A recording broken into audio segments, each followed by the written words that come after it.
Hello guys, welcome back to my channel and enjoy this fanfic part 2. Now let's start the fanfic.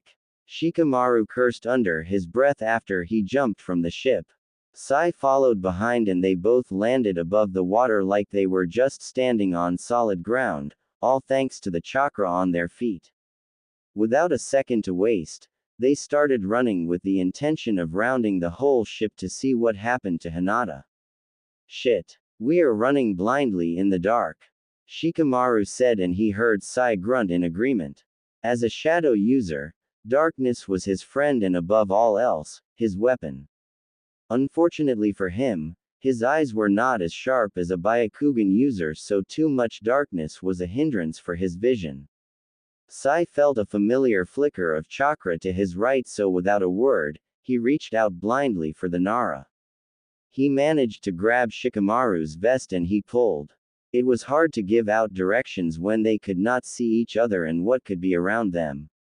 Shikamaru followed Sai's lead. I feel that. Hinata's chakra. Sai confirmed. It's getting farther. Shikamaru's eyes widened. What could possibly happen that Hinata was making distance from the ship? Looking up, he spared the ship a glance and racked his genius brains for what to do next. If they leave the ship, the captain would surely wait for them for a few minutes, an hour tops. It was not because the captain doesn't care for his passengers, but it was because Shikamaru had informed the said captain that they were ninjas. And they might disappear with or without warning. Our packs, we left them behind. Sai muttered. I know. Shikamaru gritted his teeth. Sai. Get back to the ship and get our packs. Our provisions are in there and the scrolls that we're going to need for the peace talks. After you retrieve them, use your ink bird and fly high above the sea and try to spot me or Hinata. But the mist is getting thicker. I'll find a way to signal you. Be careful. Sai halted from running and Shikamaru whipped past him. Sai then turned and headed back to the ship to do what he was told. Even if he was the Anbu captain, Shikamaru was still the better tactician and there was no doubt that the Nara will find a way. But the more important question was, what happened to Hinata? Shikamaru followed the flicker of Hyuga chakra as fast as he could. He was no Kiba Inuzuka in terms of speed, but he was fast enough to catch up with the way the chakra signature was becoming more and more identifiable. He was gaining on Hinata. Hinata bit her tongue and it was strong enough to draw blood. She did it to bring back her senses and drive away the cloud of fuzziness that was starting to form inside her head. She was losing blood by the second and it was affecting her body in a very inconvenient way. She was wounded on her chest area, just above her, and she could feel the thick trickle of warm blood flowing down and dampening her clothes. If her suspicion was correct, she was not that wounded deep, but it was wide enough to make her weak. I need to get away from this, man. Still alive. Hey now, I only gave you a scratch. You are not going to die, Mrs. Uzumaki. He knows me. You are a ninja, Hinata said, and she raised her head up. She was hanging on the snake-like shoulder of her abductor like a limp doll. There must be something on his blade, the one that he used to wound her, that made her limbs go numb and unresponsive. The man chuckled. No, well, I never had official training in the first place. Who are you? Hinata asked. Undeniably, the man was strong, for he was able to put her in such a state within the span of a few seconds. In her Byakugan eyes, she could also see that his chakra reserves are much more powerful than hers. It was also taken into consideration that he caught her unaware, for she was expecting to save a young girl from drowning and it never entered her mind that it might result to this. Her abductor was tall and bulky, but she could not see his face because he got it covered with dirty bandages. His arms, though, were white and scaly and were similar to that of a snakeskin. Don't ask me. I am just a follower. My master should. Shit. The man stopped talking and then spat out a curse. He paused from his wide strides and froze like a statue. Damn it. I can't move. Taking someone who doesn't belong to you? Shikamaru asked without humor as he weaved his hands together to form hand seals. He still could not see, but the chakra signature was enough and his hearing was good. By using his shadow bind jutsu, he managed to hold whoever it was that got Hinata. Hinata-chan. Are you okay? Shish Shikamaru-kun. Hinata croaked. It was only by her willpower that she was still able to activate her Byakugan. Drop by drop, she could feel chakra leaving her body. A few minutes more it was going to be fatal. 3 meters to the right. Shikamaru followed Hinata's direction. When he was near enough, he pulled her off the unmoving character that mysteriously reeks of decay. It was the same smell that he remembered when fighting one of the Peens a decade ago. I can smell blood, he said under his breath and held on the Hokage's wife, trying to trace where the precious life liquid was coming from. When he reached her chest, he cursed. Shit. See can't move much. Hinata whispered and leaned her heavy head on the Nara's shoulder. I'm sorry. Can you still use your Byakugan? I can only hold this man with my jutsu for a few minutes. He adjusted her so that he was supporting her weight. Even though unmoving, the man was strong and Shikamaru could feel his technique being weakened. But not for long. It's okay. Be my eyes. Why yes. Hinata held on to Shikamaru's neck and forced her remaining chakra to build on her forehead. The moment that she did, she felt the intense throbbing of her veins located around her eyes. It made her groan and Shikamaru placed a hand around her waist. Can you spot Sai? Circling above. A few meters to the left, Hinata paused and hissed her breath out. Shikamaru-kun, there are a few others. The man who was still bound by the Nara's jutsu chuckled. Don't think you can get away with this, Hyuga-san. I don't have comrades, but I sure got my fellow workers with me. And there are no forces here on Earth that is going to stop us from getting you. You're annoying. Just give her up, Leaf Nin. We'll let you go without a scratch. I'm afraid it is not that easy. Shikamaru scowled, brain gears analyzing everything. He could try to fight them off with Sai, for it was vital to know what these people want and who was ordering them to do such a dangerous and risky act.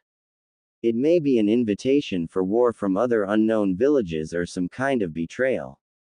With him and Sai's abilities, he was confident that they could take them down. Or at least try. But then again, Hinata's condition should also be taken into account, and it was the most important account of all. Naruto had personally ordered him to watch out and protect her. Sai was just above them and he could provide an escape route while Hinata needs medical attention and they have no time to lose, not to mention that there are still enemy characters already edging towards them. Troublesome. Shikamaru muttered and slowly backed away. His mind had already conjured thousands of counter-attack and escape plans, but they all ended for the benefit of one person. Uzumaki Hinata. Hinata felt the Nara tense as he weaved more hand seals. With her Byakugan, she watched as the man who covered himself under the illusion of a young girl earlier got pierced on the chest by a black unearthly form which she knew was Shikamaru's shadow. There was a nasty, painful howl. At that moment, Shikamaru made a run for it, holding the woman securely as the other three followed him in the dark. Hinata muttered something about Sai's ink bird above their heads, and so he kicked hard on the water and forced his chakra to erupt on his feet. It made his leap much higher and he landed straight on Sai's ink bird. High above the thick cloud of mist, which he suspected was some kind of jutsu, he was surprised to see that it was not blindingly dark. The moon's light was enough for all of them to see. Hinata-chan. He let her lean to him as he slowly eased her down into a sitting position. The woman's shirt was wet with her blood. Sai pulled out his katana midway from its stealth. I should go down there and finish them. No. They have some kind of illusion jutsu down there that hinders with vision. I also suspect that the thick mist was their doing. They are still following. Hinata managed. They are still following us. What are they? Sai asked. Weird humans. Shikamaru pulled the zipper of Hinata's jacket a little lower. The soft skin above her chest revealed a long gash. He pressed his palm on it and tried to put pressure.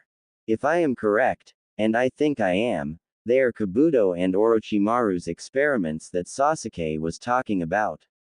He described them to look like weirdos but with the smell of corpses. The experiments Sasuke is trying to round. Sai nodded. I see. They are those that got lost and was never found when the Fourth War broke out.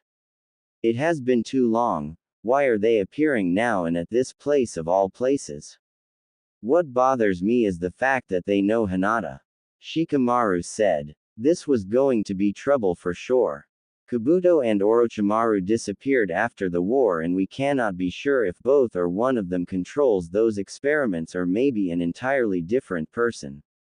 He scowled, remembering the snake-like faces of two of Konoha's famous villains. But that is only if my assumptions are correct. Sai shifted and looked down. He couldn't see through the thick mist but he could feel different chakras. They are fast. They could trail us if we continue like this. Without a word, he pulled his paintbrush from his vest pocket and reached for the scroll on his back. Within seconds, he managed to conjure another identical ink bird. I'll distract them. Shikamaru-kun, you go with Hinata-chan and find someplace safe so that you can treat her wound. I will contact you after luring them away. You got the tracking and communicating device? Yes. I got them. Sai jumped on the other bird. Be careful. You too. Just lure them away. Do not fight them alone, Sai. A few hours of flying in the air and Shikamaru found a small island in the middle of the sea. They were not being followed anymore but he still wasn't sure if he and Hinata were safe enough. Even so, he decided to risk a few hours to treat Hinata's wound. And if Sai was already heading towards them, it would give him some time to catch up. When they landed, he raised a hand to form a jutsu and the ink bird disappeared. He could just summon it later when they need to go. Grabbing their packs with one hand while the other was supporting his comrade, he made his way under a giant tree and dropped the packs there. It was already dawn and the sky was a beautiful color of red and orange. Hinata was drifting in and out of unconsciousness but her wound had stopped bleeding almost an hour ago. Her jacket was already caked with dried blood and the red color was slowly turning brown. Shikamaru gently placed her on the ground and then rummaged his packs for some medical kits. Later, he will try to contact Naruto and inform him of what happened. At least the seventh was going to be aware that there are still things like those freaks that are trying to disrupt peace. Here, Shikamaru pushed a pill inside Hinata's mouth. When she swallowed, he pushed another one and then let her drink from his canteen of water. One was an antidote for poisons that might have been on whatever blade that touched her skin. The other was to prevent the wound from infection. You said you cannot move your upper body. There must have been some kind of paralyzing drug. Shikamaru sighed and dug his medicine kit for another pill. Way to go for him to fail what the Hokage had commanded him to do. Here. He pressed the pill on her mouth. This will help. I'm sorry. What for? Jay jumping to conclusions. I should have analyzed the situation better. Well, you thought you were saving a friend. I'm reckless. Hinata tried not to cry. Now Naruto will never allow her to go on faraway missions.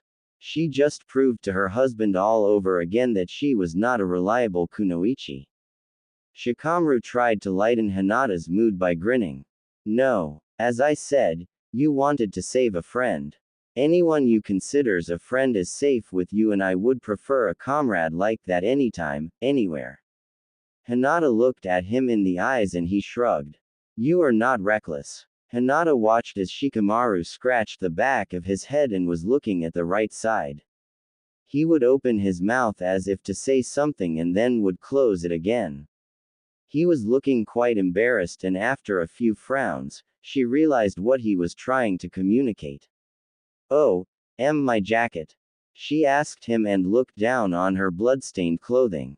With dismay, she realized that the stains would probably never leave now that it was encrusted on the cloth. The jacket was Naruto's gift on their first wedding week and she felt so bad. Do you want me to remove it? I want to look at the wound on your chest. I have to put some disinfecting salve on it. You probably want to do it yourself but you can't move much right now. Shikamaru still looks awkward but he pretended to speak like it was purely business. A comrade should take care of a comrade, no matter the gender and no matter the status. But knowing that Hinata was Hokage's wife and that he was requesting her to take off her clothes was not sitting well with him. If it was Ino, it would surely be a no big deal. He had seen his teammate a lot of times on their missions, some by accident, which earned him lumps on the head, while some because of duty. There were times that he has to take care of Ino's wounds if she was too weak to do it herself. But then again, he had known Ino since they were little. Hell, they have been entrusted the Ino Shikacho the moment that they were born. If Ino was in Hinata's position right now, it won't really affect him as much. Hinata nodded but her face looks a little flustered. Sure, but, here. Shikamaru removed his shirt and placed it beside Hinata. Let's use this as a cover for you. I'll pull the zipper down but I won't look before putting my shirt above you. Is that fine, Hinata-chan? Why yeah. Don't worry, you can trust me. I am not a pervert. I know. Hinata smiled. Shikamaru was looking at her calculatingly as if he was waiting if she was going to accuse him of taking advantage. She knew that he was true to his word though, because Nara Shikamaru was never a pervert. Shikamaru gave the back of his neck one last awkward scratch before leaning down and tugged the zipper of Hinata's jacket. He averted his eyes away from her and made sure that she could see that he was doing so. When he felt that the jacket was opened, he grabbed his shirt and dropped it on her. He cleared his throat and looked. The gash on top of her chest was matted with dried blood. It was going to be a source of infection if he doesn't clean it now. The wound was long but the damage was only the torn skin and muscles, not something that was life-threatening. Pulling a canteen of water from his pack, he bit off the lid. I'm going to wash the wound. I'm also going to pour antiseptic on it so it might hurt a little. Hinata felt her cheeks heat up. Oh okay. She was so not used to Shikamaru tending for her. This has never happened even once. It was very rare to be assigned on a mission with him and on the rarest occasions that it happens, it was only C to D ranks. Not much happened in those kinds of missions. Ow. She gasped when the water touched her skin. The cold liquid bites deep and the sting bad. Something on the wound was making it extra painful, that she knows, because she had been wounded much worse in the past. Poison's oozing out, Shikamaru said as he watched some kind of purplish liquid coming out of the flesh. The skin around the damaged part was turning red and blue. Good. That means you will be able to move those paralyzed limbs after a short while. Maybe it's the poison that's making it extra painful. Hinata said as she gritted her teeth. Shikamaru was pouring liquid antiseptic on it and the pain just doubled. It hurts more than it should be. I'm sorry Hinata, but I have to clean your wound. I can take it. Hinata diverted her gaze away from Shikamaru's face and looked into the sky. The Nara was starting to scrub the dried blood on the skin around the wound with his thumb. Sai-kun, I hope he's okay. Sai handled more deadly things in his life as a member of the route more than all of our S-class missions combined together. I believe that he could handle the situation well. But I'm worried. He'll catch up to us, so don't. I told him not to engage those things in a fight. This is supposed to be a peace mission. Shikamaru shrugged. We can do nothing about it. There will always be villains in our life, Hinata-chan. Hinata sighed and closed her eyes. Shikamaru must have put some pain reliever on her wound. The throb was starting to ebb and she could feel the effect of paralysis wearing off. Those things knew me though, they have intel on who I am. That man, if he was a man, called me Mrs. Hokage. Well, you are a public figure now that you are Naruto's wife. I just hope that Naruto is alright back home, that those things. Shikamaru chuckled. I would not worry about Naruto's safety, Hinata.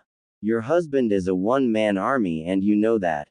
Temari crossed her arms and narrowed her eyes at the sight of the giant gates. Naruto wanted to do some renovating and she was tasked to see the things that were needed to be changed. The village was a lot safer now that the peace treaties were being discussed all around the continent, but still, it would always be advisable not to let any guard down. She turned to the waiting Shino, who was taking a break from his academy duties and was ordered to accompany her. Shino Aburame was one of the high-rank proctors for the coming Chunin exams, so he was also on the job on making the Leaf Village look more presentable. Change a few rotten wood and on this side and then replace it with metal. I mean, we are in a different era, are we not? Temari asked and tilted her head to the side, mental images of a new and much more modern gate being created inside her mind. She wanted it to be strong and beautiful just like Suna's proud sand gates. That is a very good idea. Shino agreed. And there should be a few more changes there and at the east side. I think that's the weakest part of all. Yes. Temari uncrossed her arms and stared at the bug user. Shino Aburame was a very quiet person and she realized that she was the one who was doing the talking the whole time that they were together. Raising an eyebrow, she wondered what it's like to be put into a team with the quietest people.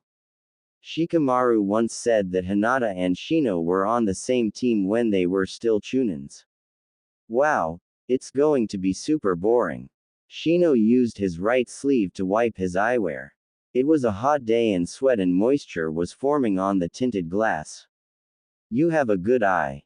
Thanks. Temari huffed and fanned herself with a hand. She was used to the heat since she grew up in Suna, but that doesn't mean that she doesn't hate the sweat and the dust. So how's the Chunin exam preparations?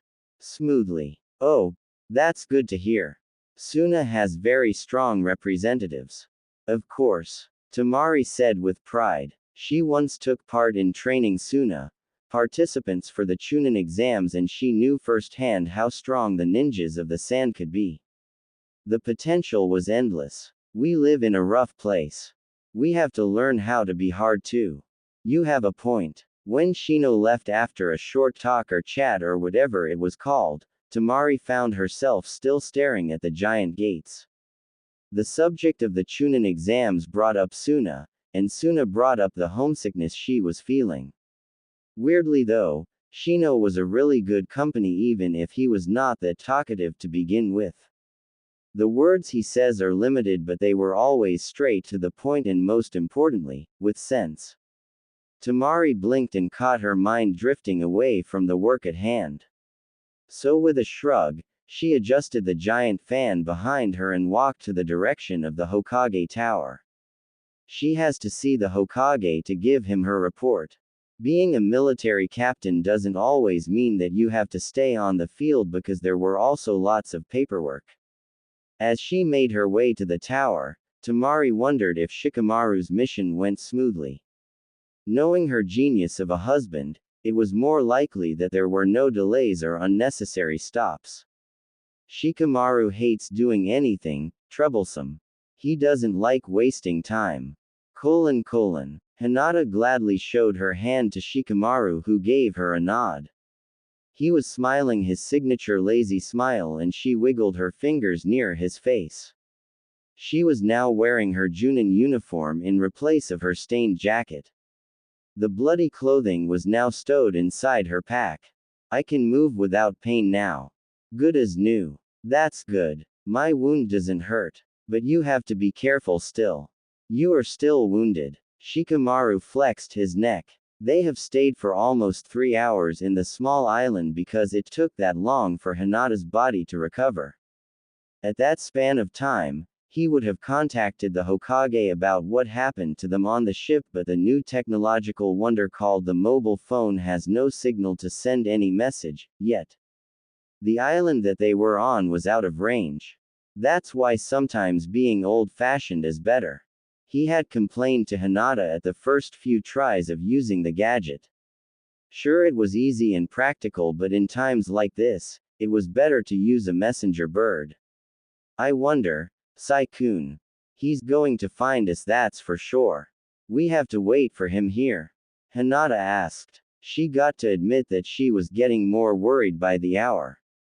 She even has an urge to tell Shikamaru that they should retrace back the direction which they came from and look for the Anbu captain. But she knew Shikamaru wouldn't allow it. No. Shikamaru stood up and pocketed his hands. The island was nice and cool with all the trees growing everywhere. He was actually willing to wait for Sai in this place, but too much delay might attract unwanted eyes. Those things managed to find them in a ship in the middle of the sea. What would prevent them when they were on an island? But, Sai will find us when we get into a place where we can actually use a phone. Right now, we cannot stay here. What if we go back? Hinata looked down and stared at her fingers. She noticed that the edges of her nails were brown with her own blood.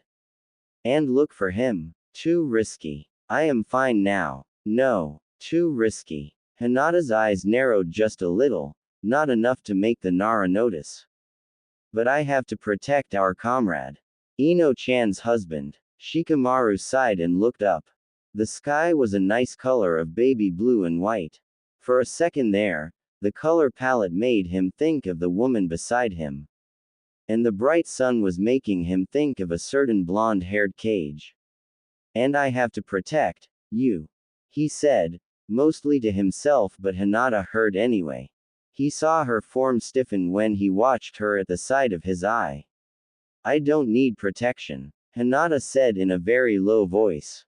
Naruto was clearly thinking of her safety and she loves him more for that, but his overprotectiveness was being a hindrance on her mission. Her comrades were not treating her as equal, but they were putting her above all else. She doesn't like that. Shikamaru, in a more resigned manner, turned his face again to Hinata. She was not looking at him, but surely she was feeling defiant and offended. Her eyes were still the same white, but it has a certain glint on them that was part anger. He got her point, but he could not just risk her like she wanted to. Those things were targeting her, she alone, so if anyone was in danger, it was no one else but her. It was not easy risking Sai, but Sai knows what he was doing and has the skill. Hinata, it's not just Naruto. Hinata's eyes snapped at him. For the first time in their life as classmates, she was staring at him with disappointment. It's Mirai. The Nara picked their packs and slung them all on his back. Screw disappointment. He was doing this for her own good. I promised her to. Oh. Naruto grinned at the sight of Sakura and Ino chatting on the counter of his favorite food both in the whole world. Ichiraku's. Hey ladies. He greeted as he removed his Hokage hat and placed it on the counter. He took the stool next to Sakura and sat on it with a sigh, brushing his long white cloak back. Free time. Oh, looks like the busy Hokage came down from his tower at last. Ino teased and sipped juice from the glass on her hand. Good to see you, Hokage-sama. Don't call me that. Naruto pouted. It's weird. But the others call you that. But I don't like anyone from the Rookie 9 calling me that. Naruto reasoned and raised his bandaged hand up and waved at the old man that was standing near a pot of steaming hot ramen. Old man, one special please. The usual. Right away, Naruto. Naruto grinned and faced the Yamanaka. See, old man Ichiraku doesn't call me that. Sakura saw that the bandages on Naruto's arm were not placed neatly. Hey, you put that on yourself? She asked and pointed at it. What are you thinking? You are going to disrupt the flow of blood. You tied it too tight. Naruto shrugged. Hinata-chan does better, but I have to do it on my own since. On a mission. Ino finished with a sigh. She was never the needy type, but she really missed the presence of her husband. He was not loud and she got to admit that he sometimes was boring, but those little things that he does for her were the greatest. He would bring her coffee on bed every morning. He would kiss her forehead every time she was having her mood swings. He always stares at her with that small smile on his lips. Sai is with her, I know. Ino scowled, mostly to herself. She hated feeling so vulnerable. Sakura reached for Naruto's arm and tried to undo the knot that he made with his bandages. Ino was starting to babble about some annoying missions, but she closed her ears to that. Ino's mouth has no limits and it was better to let her have her say. Naruto shifted on his stool. Thanks Sakura-chan. Idiot. You are going to cut your arm off again if you continue doing this. Sorry. You could have asked for my help, Naruto. I will. Next time. If you don't, I'm going to strangle you. Sorry Sakura-chan. Ino raised an eyebrow and closed her mouth. She watched with observant eyes as Sakura gently fixed the bandages on their Hokage's arm. Naruto was scratching his head with his free hand like a guilty little boy, but a grin was on his lips. It made Ino wonder if feelings that have been built up for years could be forgotten in just a few years. Idiot Sakura. Shit. Hinata heard his curse and instinctively activated her Byakugan. In that instant, she gasped when she saw 3 chakra signatures closing in on them. It was the same chakras that attacked them on the ship. For a split second, Hinata wanted to jump and ran straight to whatever those things are. Because if they were here, where was Sai? Sai-kun. Hinata murmured as she held Shikamaru's arm tight. Sai-kun should be here right now. This is bad. The Nara murmured back. Hinata closed her hands and clenched. There must be some kind of mistake. Maybe there were a lot more of those weird creatures and Sai was still busy luring some away from them. We don't know yet. She tried to make herself feel assured. We don't know anything yet, so, Shikamaru-kun, I'm sure we'll find Sai. The Nara nodded. Let's go. We'll figure something out along the way. Shikamaru performed a few hand seals and summoned Sai's ink bird again. When it appeared, he hoisted Hinata by the waist to help her climb. She can do it on her own, but he was still worried about her state. She was still wounded and he was not good in tending big wounds. Sai opened his eyes and blinked at the sun's harsh light. He doesn't know why he was lying on the hard ground at broad daylight, but guessed something happened when he. Oh yeah, he got hit. Pushing his body into a sitting position, he looked down on his shoulder and found that his right sleeve was torn and a big gash was decorating his overly pale skin. Black ink like blood was dripping from said wound, so he placed his left hand on it, putting pressure. He had followed Shikamaru's instructions about not engaging those weird creatures in a fight, but when he tried diverting them away from Hinata, they tried bringing him down by throwing blades and paper bombs.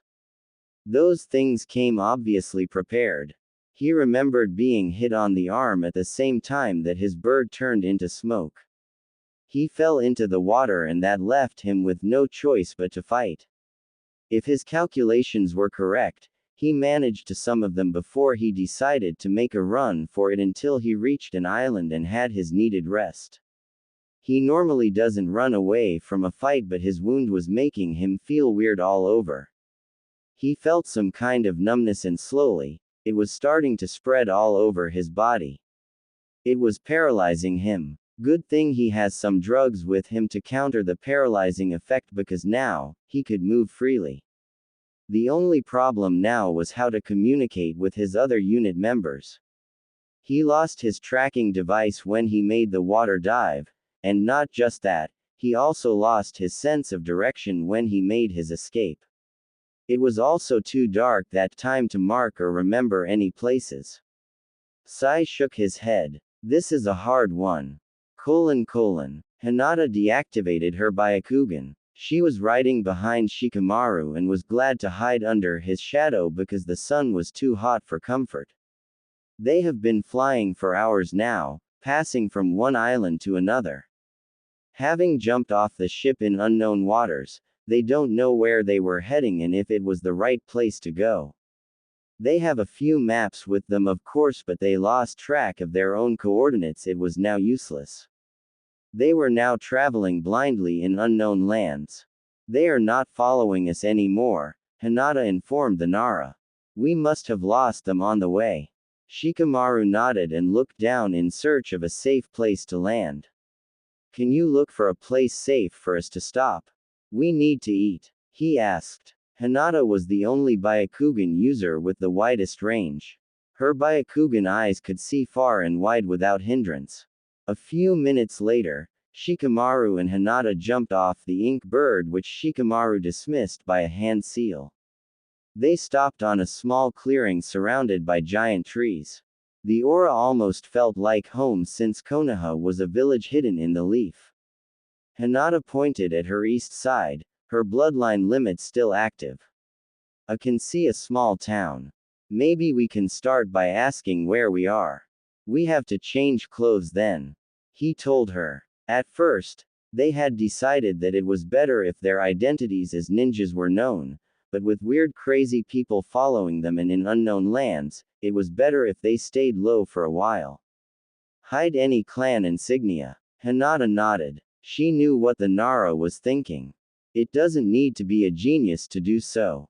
But my eyes. Let's cover them up. So it was agreed that they were going to hide their identities for the meantime as long as they don't have any clues as to where they were and how far are they to the real mission that was tasked on them. After eating a light meal of bread and water, they changed their clothes into a casual garb, Shikamaru with his netted shirt and black pants while Hinata chose a light white shirt, not bothering to change her standard Junin pants. They also took all the symbols from their clothes off to prevent it from betraying their alliances. Hinata, with Shikamaru's help, hid her eyes by using a few spare bandages and wrapping it around her head. The Nara also instructed that from here on out, there was no using their chakra and skills except when in emergencies. Shikamaru slung all the packs on his back and Hinata frowned. Even without sight, she was skilled enough to read someone's movements by hearing. I can help you with that. Ah, thanks but no. Why? Just pretend to be a weak blind girl. Oh, Hinata nodded and adjusted her hair, making it cover most of her face. I just hope that the town we're going has electricity. We need to charge our batteries. Then we should contact Naruto and Sai. Shikamaru sighed. That's why I'm saying that old-fashioned is better. All of these new technological changes are still new to me. Me too actually, Hinata admitted. Being a Hyuga, it was a hard adjustment since the clan prefers to follow the old tradition. Her father even refuses to wear any modern clothes like shirts because he only wanted his old yukata. Her husband has no trouble about it though, because when he got his first laptop, he was so ecstatic he had spent a whole day typing on the keyboard for getting to know each other purposes. Hinata. Yes. We will find a way out of this. Hinata smiled at the encouragement. Sure that both of them were in a mess right now, but she was still glad that she was with a close friend. Ever since they were Chunin, she and Shikamaru has shared some kind of mutual understanding, some kind of deep respect for each other. And when Asuma died and Kurenai was left with a baby, the respect deepened into a silent but strong bond. I know, she answered him with a light smile. You are Nara Shikamaru after all, you always find a way out of everything. Shikamaru grinned. That flattery is troublesome, Hinata. After the short talk, both of them proceeded on their way. The small town that Hinata saw was a few kilometers away from the small clearing where they first landed. They could have leapt and used chakra to give them more speed, but they were not taking any chances. When they reached said town, they stopped in front of a big bamboo-made gate. A few sentries were present and were staring at them suspiciously. The sentries, Shikamaru noted, have weapons that was usually with ninjas. Even if the clothing style was different, because for one, there were no standard vests, he knew that they were shinobi. The chakra signatures were too strong. Subtly edging to Hinata, he wrapped a hand possessively around her waist as his sharp eyes scanned the area, taking any information that he might need. He felt Hinata stiffen a little with his touch. He disregarded it though, because he wanted to show possessiveness first to ward any males off. Hinata may look like a helpless blind woman, but she still has a body and porcelain skin that can attract a lot of attention from the male species. He has to protect Naruto's wife. What is your business here? One sentry asked suspiciously. He was a tall young man with a bandana on his head. He was wearing dark brown long-sleeved shirt with reddish cropped pants. It was also the same style with the others.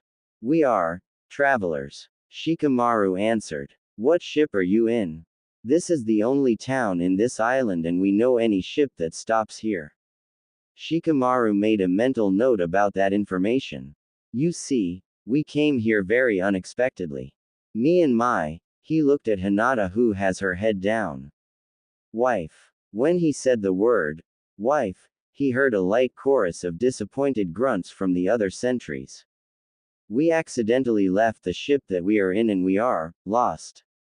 Accidentally left the ship? The one who was questioning them raised an eyebrow. Yes. My wife is blind and she fell off the ship. It was then hell from there for both of us.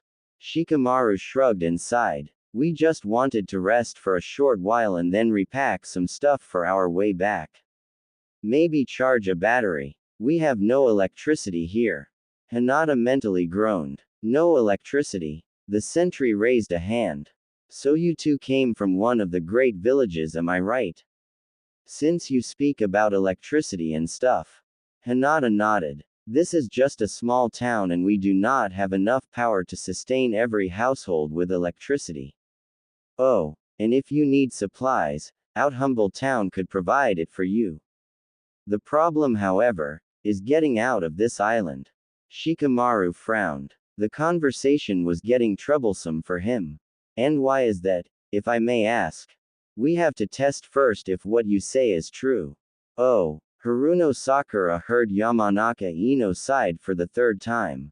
Lifting her head from the table, for she was writing a few medical notes on a file, Sakura tilted her head to the side and frowned at the blonde who was looking blankly at the glass-paned window. Ino's arms were crossed and she got a somewhat bored but worried look on her face. Currently, the two of them were in an office inside Konoha Hospital, both of them acting as the head medics. He is going to contact you when he can. Trust me, I know Sai because. Ino huffed. Because you two had been teammates for a long time. Sakura shrugged. Your husband is on a mission, Ino. No need to be antsy. I am not antsy, forehead. Sakura raised an eyebrow and looked at Ino with an amused expression. She was not offended with Ino's insult, she was more amused at such a childish act. Oh, so we are back to calling ourselves our old nicknames? She asked and returned her attention to the paperwork. That's mature. Ino blinked, realizing what she did. They still call themselves Forehead and Ino Pig for old time's sake, but never in a tone she just used. Great. She muttered and slapped her forehead with a palm. Sorry, Sakura. Yeah, I think I'm antsy. Sakura smiled. It's okay. You are worried about your husband, so you have all the reasons. It's just that I wasn't able to receive any message from him for days. He is on a mission.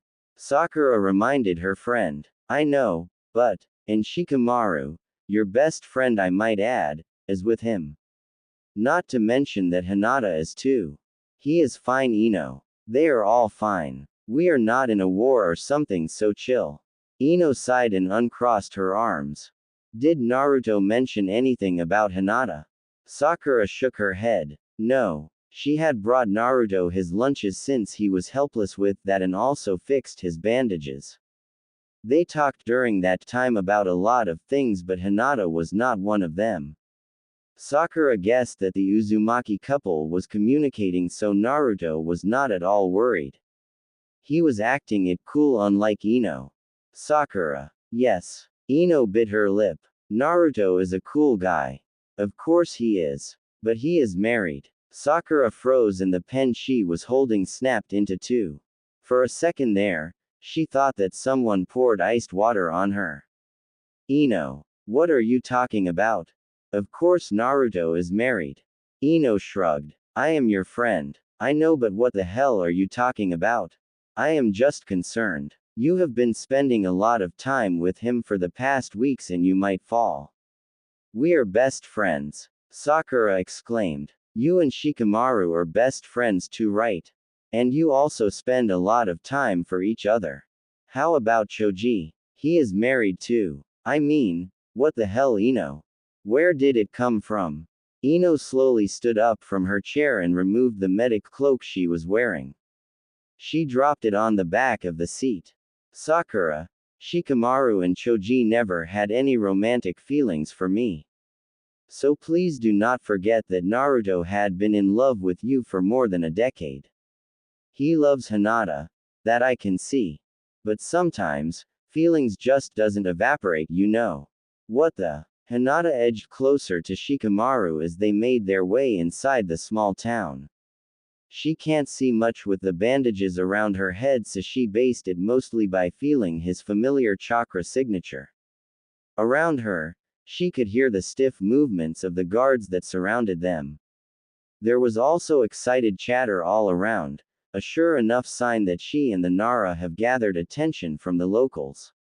Shikamaru's hand was gently plastered on the curve of her back, guiding her as they walked. He had proclaimed that they were husband and wife earlier, so she guessed that he was living to the act. She was surprised with it but reminded herself that he was the genius. She should leave the thinking to him. Shikamaru-kun, she whispered. It's going to be fine. Shikamaru pulled Naruto's wife a little closer. He can understand if Hinata was a little nervous because out of the rookie 9, she rarely leaves the village for missions. As the Hokage's advisor, he was aware that Naruto usually lets her take the easier ones.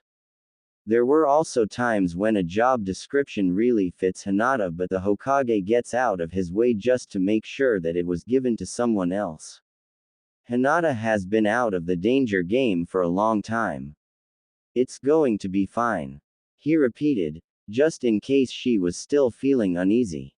He knew that he could rely on her though, because there was no better comrade than a clan heiress that has been trained all her life with a ninja's way. But then again, she was still a big responsibility, which made him understand Naruto's overprotectiveness, because not only was she a princess on her own right, but she was also the wife of a Kage. If someone with evil motives can get their hands on Hinata, there was surely going to be hell. The guards around them stopped and Shikamaru roamed his eyes around the place. He then transferred his hand from Hinata's back to her wrist as if to guide her. The town that they were in was not as modern as Konoha, though it looks like what used to be the Leaf Village a few decades back. There were no electric posts, but instead, there were large bamboo poles with large oil lamps. The houses were more native-looking and the people also dressed old-fashionedly. One of the guards gestured at the largest building in sight. The walls were made of wood and flattened stones. The daimyo of this town is inside. He will know what to do with you. And the test? Shikamaru asked, headgears on the loose on what it might be. Surely they were not going to ask them for marriage contracts. As I said, he will know what to do with you. The guard answered gruffly and shoved him on the back. Shikamaru could have remained still, but he chose to let the force push him to stumble. That way, the guards won't be on too much guard. If he showed them weakness, they would surely ease down. Hinata felt Shikamaru stumble forward and his hold on her slackened. Shikamaru-kun. She gasped and tried to grab any of his clothing. She pushed away the urge to use her chakra so that she could see but relied on her other senses instead. She caught the end of his shirt and pulled him back. It was not enough, but she managed to help him regain his balance. Deep inside, she knew that his balance was impeccable and there was no way that a simple shove can make the great Nara stumble. But what she did was instinctive. She was already doing it before her mind could even process her actions. With dread, she remembered that she made the same action on that ship, which was, by the way, the start of their misery. Thanks. Shikamaru mumbled, surprised. Are you all right? She asked, still concerned. Shikamaru has returned to his position by her side and was holding her again protectively. In this unknown place, she was actually very glad for it. Shikamaru was the only familiar thing in this land and Kami knows what waits. Taking a deep breath, Hinata edged closer and was suddenly feeling protective for the genius. She doesn't know Sai's condition and whereabouts and it eats her in the inside. There was no way that she would let anything happen to Shikamaru. She won't lose two teammates in just one mission. This was supposed to be a peace treaty. No one was supposed to get hurt. I am. Do not worry about me. Shikamaru replied as they made their way inside the large building to meet the town leader. Oh, Naruto adjusted his Hokage cloak and hat. It was already late, almost 11:30, and he was still inside his office with Shino Aburame, who have gladly taken Shikamaru's role temporarily while the Nara was still on a mission. In normal times, Naruto was already at home at this time.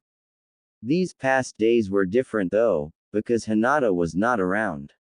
The house was a little gloomy without her and it doesn't feel like home. Thanks for the help, Shino. Naruto grinned at the bug user who was still filing papers as he stretched his aching arms in the air. He was now used to his new arm, courtesy of old man Hashirama's cells, but there were times when it aches.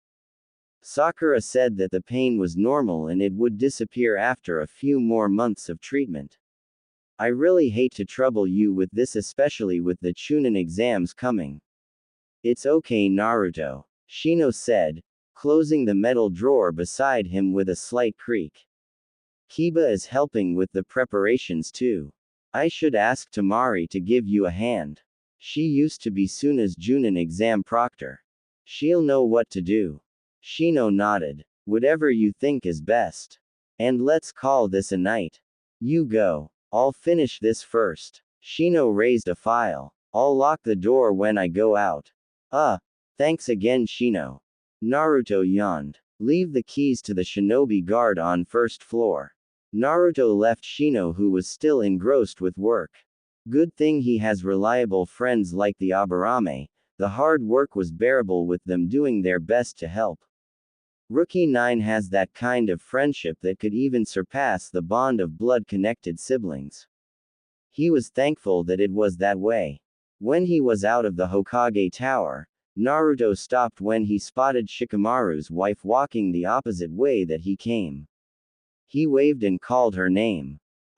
Lee is in charge of guard duty tonight. You should rest, Temari-chan. Temari raised a folder. It's okay. I just have to follow up this report about the village gates. I came to your house but you were not there.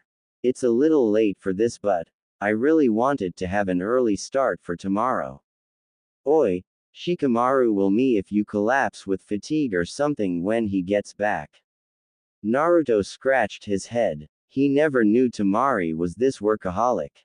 She had been working non-stop these past days. Temari smiled, but it was a reserved one. It was always that way. I'm okay, Naruto. You know I can handle it. Besides, Chunin exams are coming and you are pretty busy. Oh, talking about Chunin exams. Naruto snapped his fingers, remembering something important. I'm putting you as a Junin proctor again. If it is not so much trouble. Temari's face lightened up. She likes being a proctor for the exams. She was always one in Suna and it feels good to be a part of a passing ritual for the next generation. And no, I am actually thrilled. Naruto grinned. Really? That's nice. I'll be pairing you up with Shino. You two do get along right. Temari blinked. Shino Aburame, the silent bug user who was Hinata's ex-teammate. Yeah, I guess. That's settled then. Sure. Oh, my wife and I are travelers, Shikamaru explained to the wrinkly old man with a long white beard sitting crossed-legged in front of them on the floor. They were inside a room that was simple yet beautifully decorated with flowers and small bamboo pots. She is blind and we are only asking for temporary shelter. We won't be long, just enough time to rest and get supplies. The old man glanced at Hinata, who was sitting on the tatami mat next to the talking young man. The girl has a fair skin and beautiful hair. If he studied her carefully, he could see that she was high-born. You know, this is a small town and we do not take kindly to strangers. You would understand, right? Since we are not that strong in military defense and have to do everything to survive. We live in an island after all, and we have to trade wood and minerals from other villages across sea to avail other things such as clothing. Shikamaru scratched the back of his neck. He was not interested in this town's trade goods but was more eager to find out if they will allow them to avail supplies in exchange for money. I understand, but we will leave this island immediately. It would be a convenience for both parties, am I correct? The elder nodded, but there was a glint in his misty old eyes. You talk like a politician, or shall I say like a man of authority who knows his way in and out of a bargain. Shikamaru flinched mentally. The old geezer was smart. I am a businessman. And your wife doesn't look like she is blind. Hinata grew rigid. She is. Shikamaru insisted. Damn, the old man was very, very smart. For one, she doesn't tilt her head to the sound of my voice like blind people do. The old man said and looked pointedly at Hinata. She faces me like she knew where I am. I am a man that is good in reading people's expressions, and I can see by the way her mouth forms into a line that she is observing me. Hinata cleared her throat. I am. Mind if I look into your eyes, young woman? There was a moment of silence and Hinata could feel her heart beating fast. She could hear the sound of slow steps on the wooden floor as the old man walked towards her. He stopped in front of her, she could tell, and she could smell him even if he was still a few feet away. She inwardly cringed when she felt calloused hands on each side of her head. I'll just have a peek, my dear, so no nay. Hold it, Shikamaru said, and he reached, prying both hands of the old daimyo from Hinata. This may be your land, but she is still my wife. We came here with the utmost respect and courtesy, and I do urge you to do the same. The old man raised his white eyebrows. No one touches my wife, daimyo-san. The old man sighed and then nodded his head vigorously. Very well said, and I am sorry. Please forgive my actions if it indeed offended you both. As the leader of this town, it is my job, though, to see and investigate. You are not the first travelers here, you know, and we had quite a few bad encounters with people from faraway lands. Hinata cleared her throat. You can see my eyes. Shikamaru's eyes snapped to the Uzumaki at the same time that he let go of the old geezer's hands. If it means that you will allow us to have the honor of your trust. We only wanted food and supplies and we will be on our way. We are really eager to leave because we have responsibilities waiting for us too. I promise you, we have only good intentions. Very well then. The old man agreed. But there is still a test. I assure you though, that this is a step to that trust. Hinata nodded. She could feel Shikamaru's uneasy aura, so she smiled faintly at his direction as her hands fondled with the bandages around her head. She just hoped that her white eyes won't be recognized as the Byakugan, for she was hoping that it would actually make her look blind. This town was located far from Konoha, so there might be a chance that people here are not that much familiar with dojutsu users. The bandages dropped and the old daimyo gasped. Hinata held her breath and Shikamaru's eyes roamed around the room for possible exits. I'm sorry, my dear. I now see that you are telling the truth. The daimyo shook his head in apology. But I just have to tell you this. Even with that handicap, you are very beautiful. Your eyes, even if they cannot see, are pretty. Hinata lowered her head and blushed at the compliment. Thank you. But I still have to give you a test though, for protocol's sake. Shikamaru frowned. What kind? Do we really need to do that? All we need are supplies to get us on our way, and a few directions won't hurt. As I said, it is for protocol's sake. We have laws, and I intend to follow it. An hour later, Hinata sat on the edge of a single-sized bed and sighed. Shikamaru placed their packs under said bed and sat at the opposite edge. At least they gave us a decent room to stay for this night. Even though the bed is only one. I'm worried about.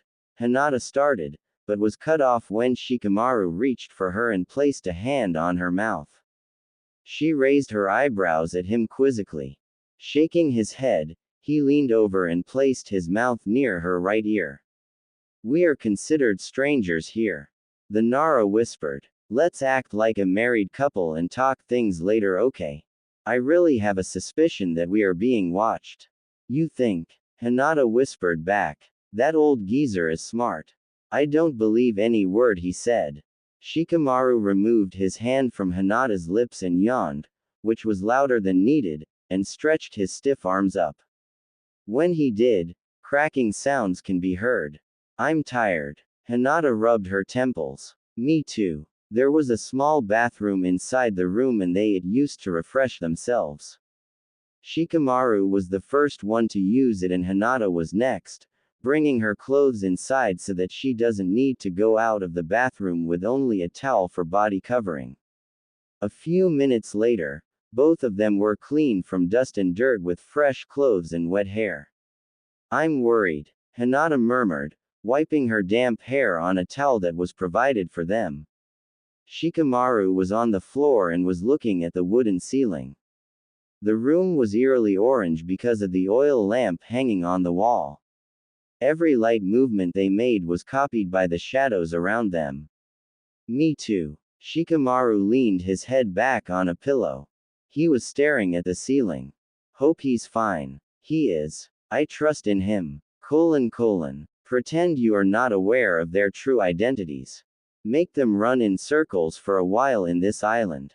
A rough voice came from a hooded figure standing under the cover of the shadows. They should not suspect a thing. I need the woman with the white eyes, and to do so, you have to delay them until my men could catch up to them and do the job. The old daimyo frowned. I have nins, I can just. A laugh came from the figure, making the old man cringe. Your poorly trained island shinobi are no match for those two. That girl will see them before they can even make a move. But they are outnumbered. The daimyo reasoned. If dealing with those two, traveler couple, was the fastest way of getting rid of this fiend, he would gladly do it. This town won't be safe until this hooded figure was not stepping on its land.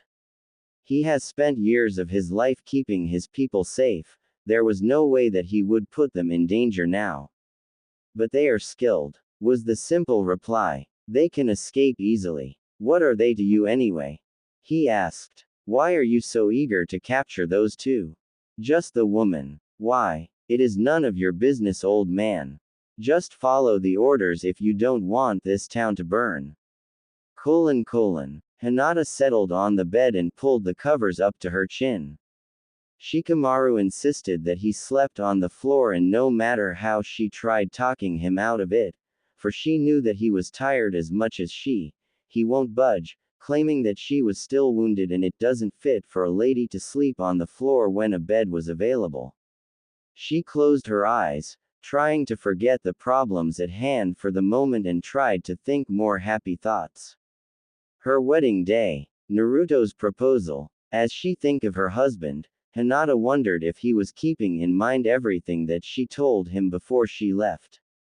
Knowing Naruto, he probably had asked for his teammates' help again on simple matters, knowing firsthand that he lacked skill for simple chores such as bandage tying. Strangely, Hinata felt bitter. She has no objections with Naruto and Sakura's friendship because she understood their bond. She was on a team too, and even though she was already married, Shino and Kiba were still her best friends and nothing can change that. But then again, there were no romantic feelings between any members of Team 8. Hinata sighed. Those thoughts were not helping her feel any better at all. I wonder, she found herself saying. Shikamaru tilted his head to the side. Never mind. She figured that whatever she was about to say won't help in any way in their predicament. It's not that important anyway, kind of nonsensical really. You can tell me, Shikamaru said and closed his eyes. He needed something to divert his mind from their problems for a moment, so he focused his attention to the woman. I'm listening, Hinata. Hinata blinked. I'm not talking until you say what you are about to say. Out of nowhere, Hinata giggled. You are the second person who told me those exact words. Shikamaru opened his eyes. Really? Who is the first one? Neji Nisan. I see. Shikamaru closed his eyes again as a mental image of an old friend came into mind. Neji died because he sacrificed his life for his cousin, the same person who was currently resting on the bed just a meter away from him. I bet you miss him. Every day. Hinata murmured. I take it that you know the feeling more than I do. Shikamaru's sensei and father died fighting for the village, and she could just imagine how hard it was for the Nara. Losing a loved one was hard, and Shikamaru lost too. I do. He answered truthfully, a little amused that he was talking to Hinata concerning deep and private subjects that he usually preferred not to be discussed. Even Temari doesn't ask him questions that concern his old sensei and dad because she knew how he felt about it. Naruto scratched his blonde head as his electric eyes squinted in front of his laptop screen. It has been more than a week since Hinata's departure and he still have to receive some sort of message from her. It was unlike his wife not to communicate with him for so long. It was also the same with Shikamaru and Sai. Even Ino has been bugging him for news about his husband every now and then. Temari was the only one who was calm enough not to ask for her husband's condition. But then again, it was a mission to Crystal Country and that place was very far. He had gone to that island before and the journey wasn't only hard, it was also very long. By tomorrow, if his calculations were correct, Hinata, Sai, and Shikamaru should be arriving at the place.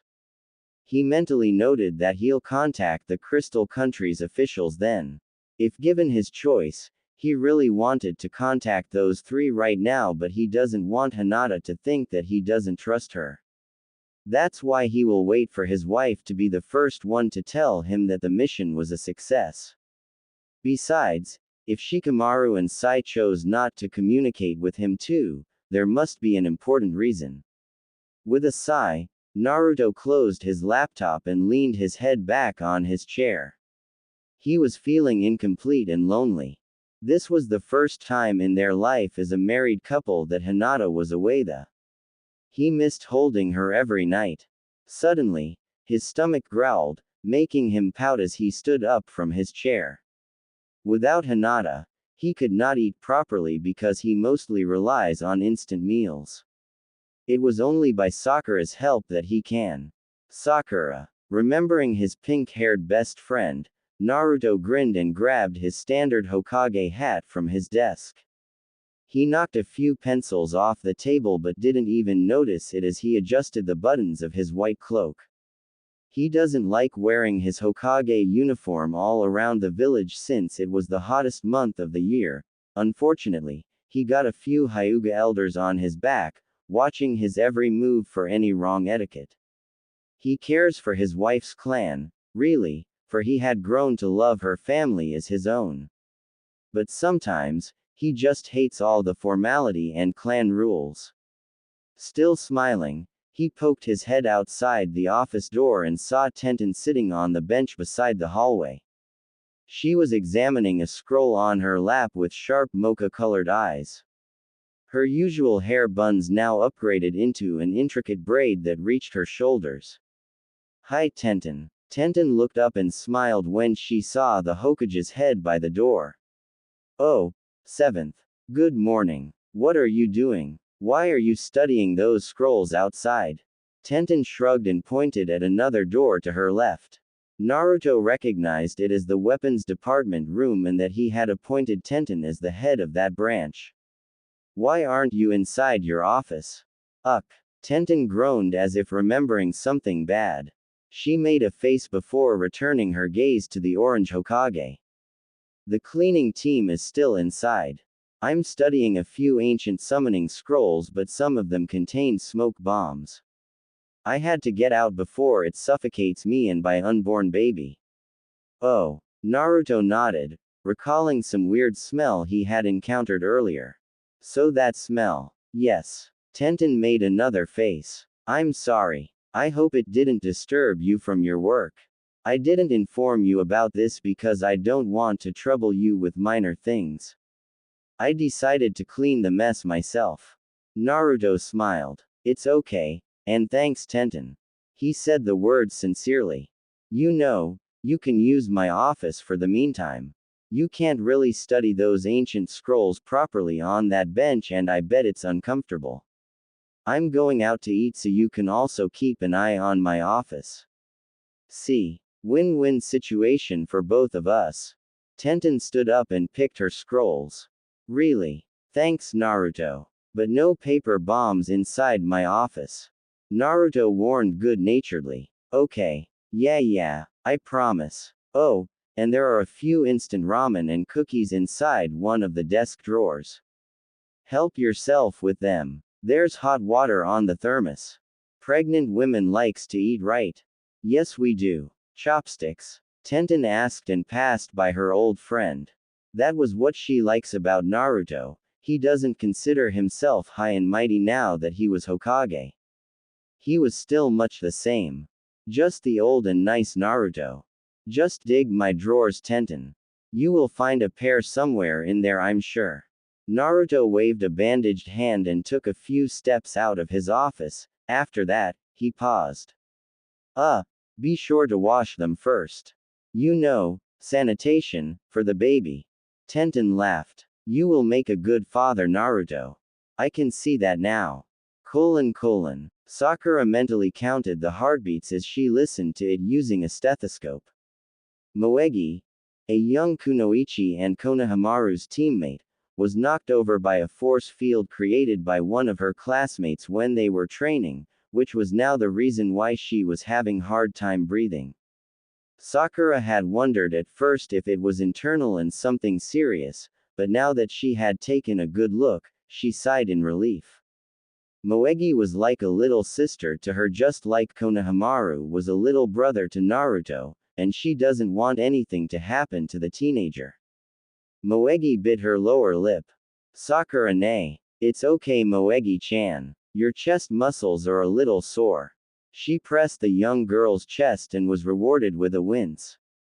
See. That's what makes it hard to breathe. Also, the impact messed with the chakra flow near your throat. But I can fix it, you just need to take a little rest first. Oh. Moegi nodded. I was worried that it was something serious. Nah. Even if it was serious, I will try to fix it. Moegi giggled but suppressed herself after a few chortles. Her chest still hurts. I know Nei-chan. You are one of the best medics out there and Moegi-chan. Konohamaru almost yelled as he ran to the bench where the two ladies were sitting. He gave the older, pink-haired medic a worried nod before rushing to his teammate.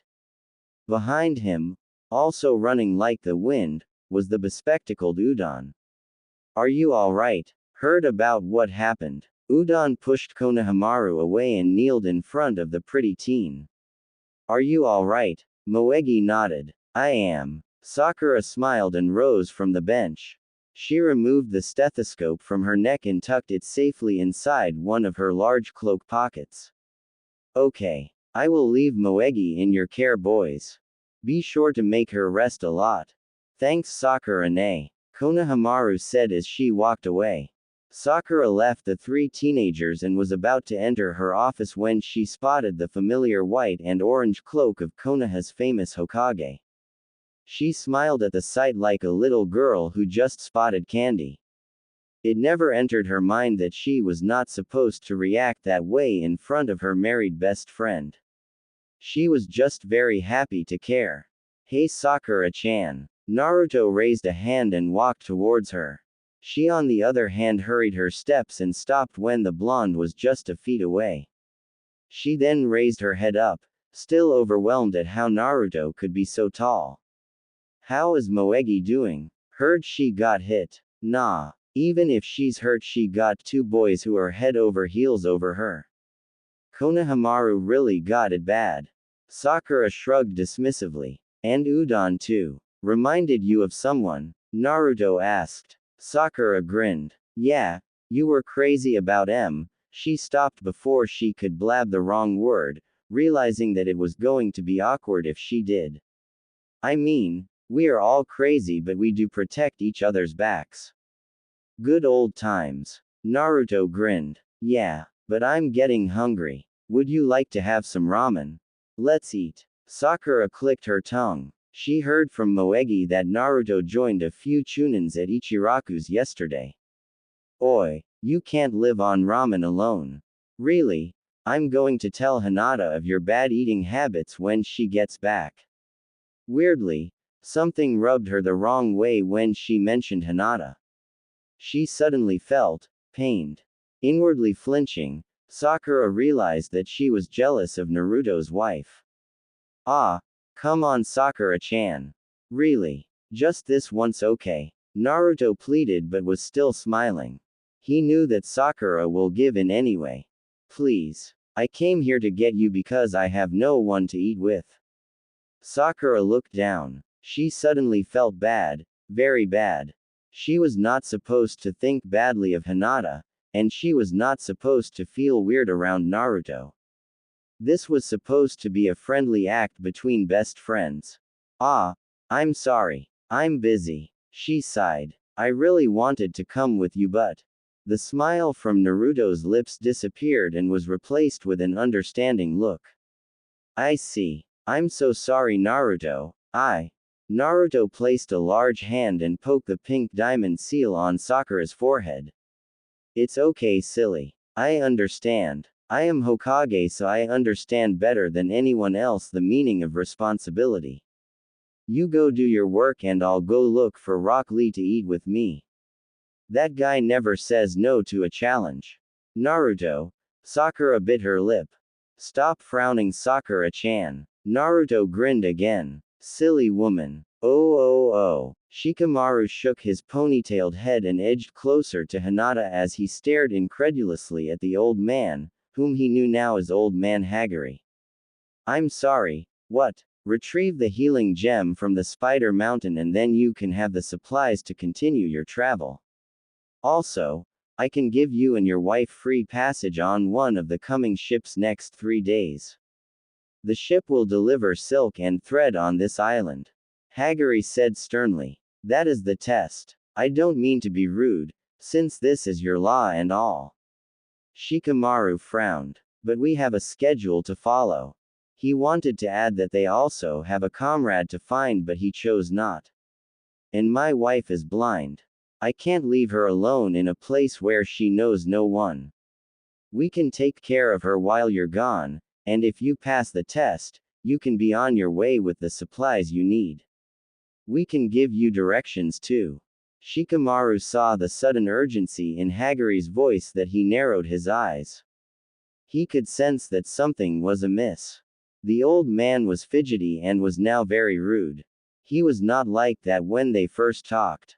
No. Hagari frowned. That is a foolish decision, young man. Hinata was listening to the conversation with sharp ears. She could pick up the unease on the old man's voice that she chose that it was time for her to speak. What do you need the healing gem for, Hagari-san? She asked. I know it is a test, but there must be a need for it. It is essential for the town's medical needs. It is also a good test for you and your husband's goodwill and intentions. But if something happens to me, should it still be a test? Shikamaru asked grimly. Hagari-san, I think this is too much. All we want are the supplies, we have money to buy it. Hagari shrugged. You are strangers in our land, so you have no right to question our law. Besides, we are already risking too much by letting you and your wife stay in this town. We have no real knowledge about you two, so I can't just let you have your way. After the short conversation with the daimyo, Hinata and Shikamaru were left to talk about their decision inside the room that was their temporary shelter.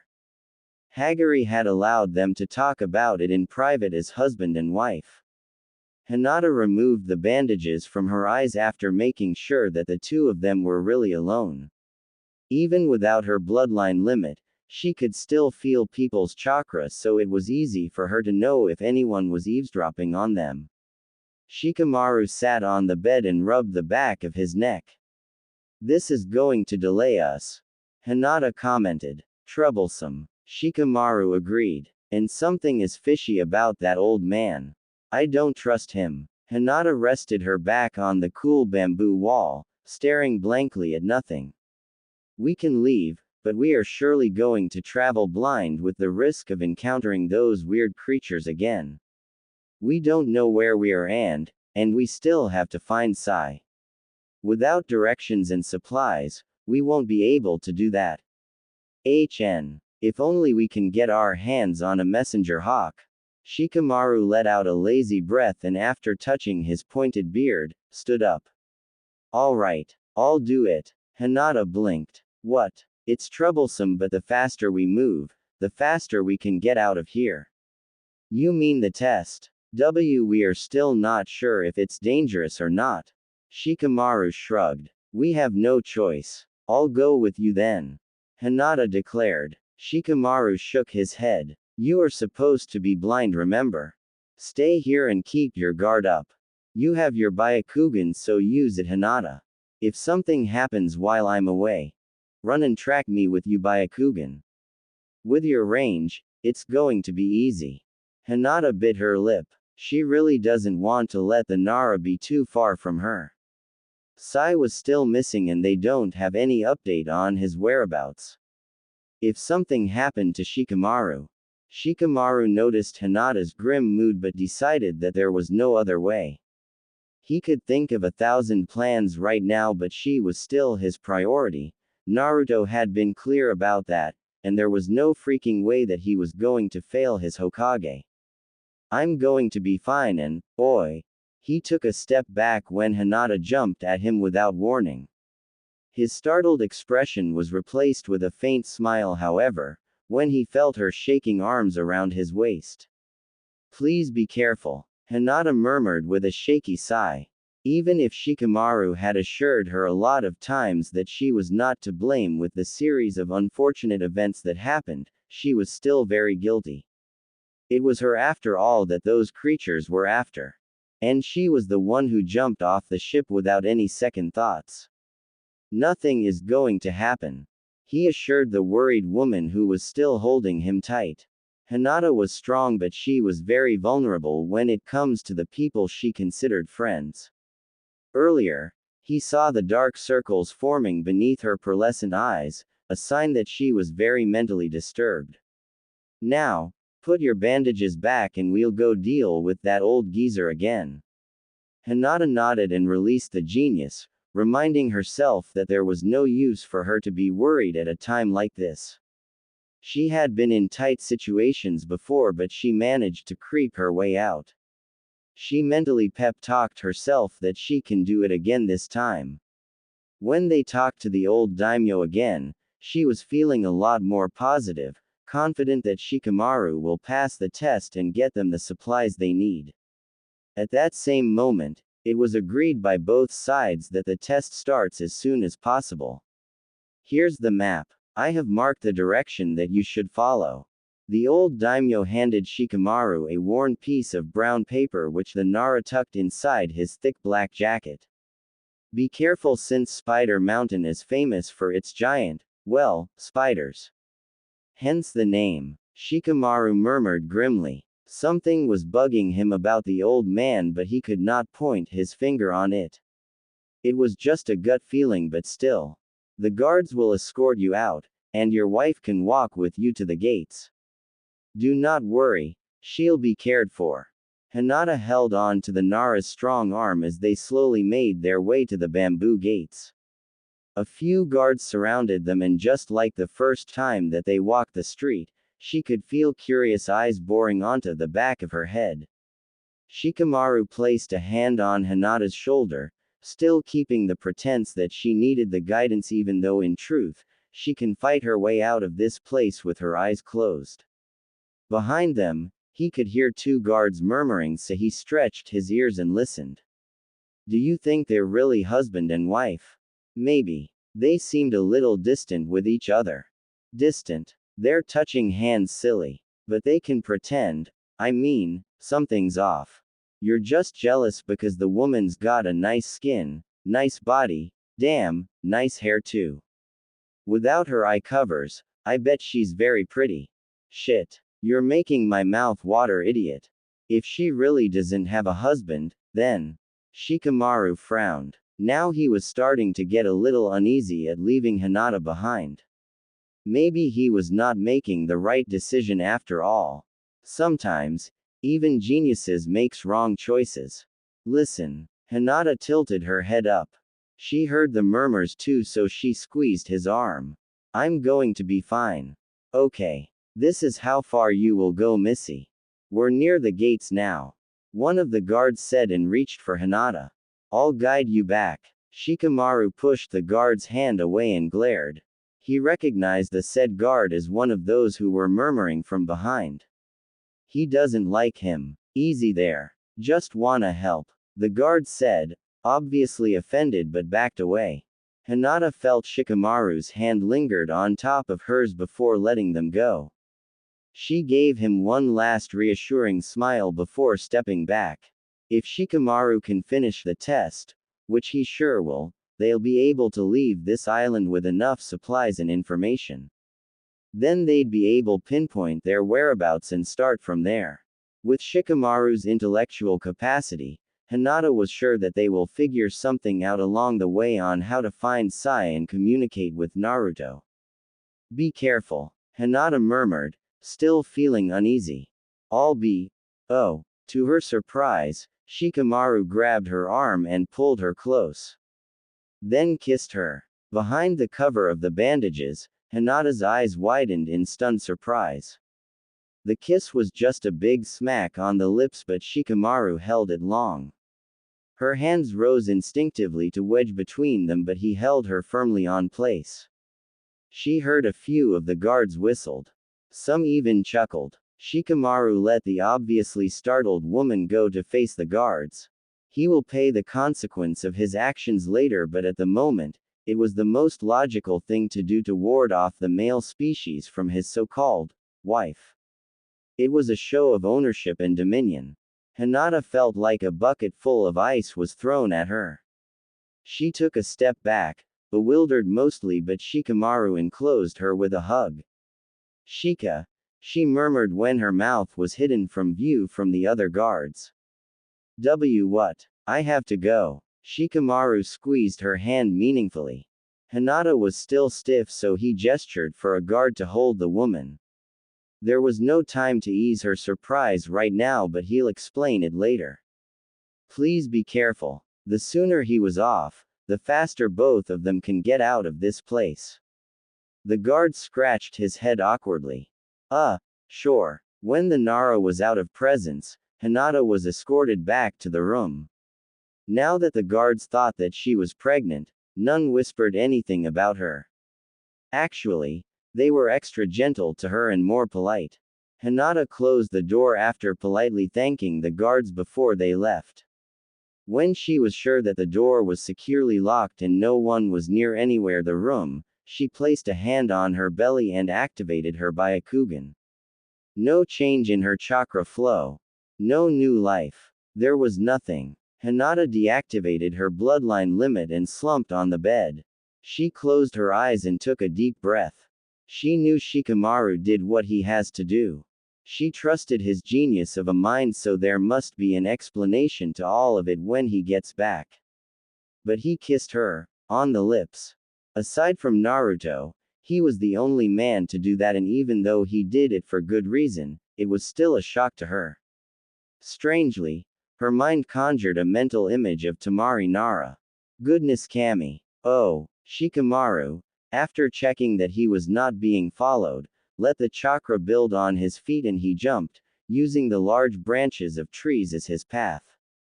It was faster that way and more convenient, giving him a wide range because of his high vantage point. He groaned. Naruto is not going to let me hear the end of this. Suddenly, he stopped and looked around. It was brief, but he was dead sure that he felt another chakra signature. It was very familiar too. Just as he was about to pull out his kunai, which he had hidden craftily inside his shirt, a large white bird flew above him and he ducked, thinking at first that it was not friendly.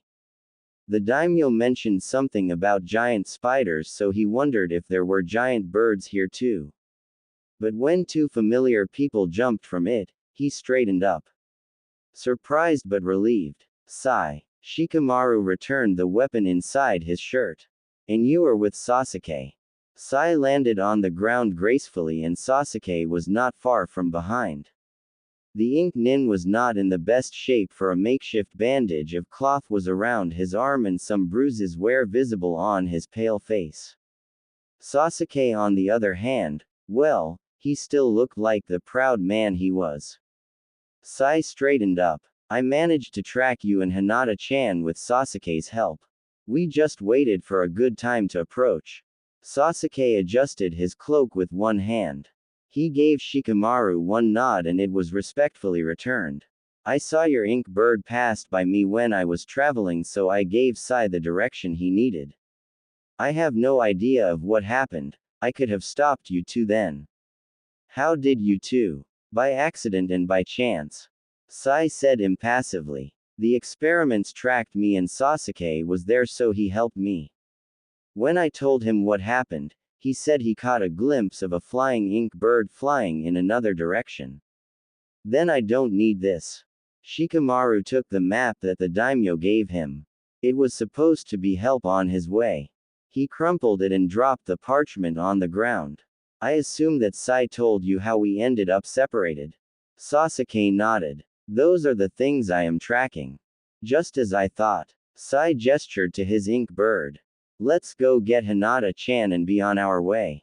Hinata frowned as she listened to the daimyo's footsteps. He was walking back and forth in front of her like he was worried about something. He had summoned her a few minutes ago, and when she arrived, she just sat there on a corner listening to the old man mutter inaudible things frantically. They say you are pregnant? The old daimyo asked. If this woman was carrying a child, it was going to be on his conscience if he let her be captured by the cloaked figure that was pestering the village. It was against his will and honor to harm an innocent unborn baby. But then again, didn't that cloaked figure told him that this woman and her so-called husband were not married? Then why are you all right? A small voice broke his train of thought and he stopped walking.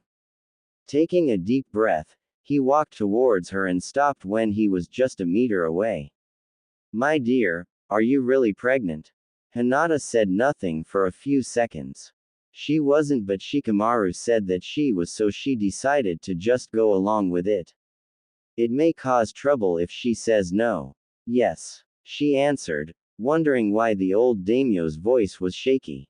It wasn't like that when they talked a few hours ago. The old man grunted. Are you two really married? Hinata was starting to get uneasy. Yes. The daimyo sighed. He doesn't know who to believe anymore, but if there was one thing that was worth believing, It was the promise of death for the people of this town if he let this woman go.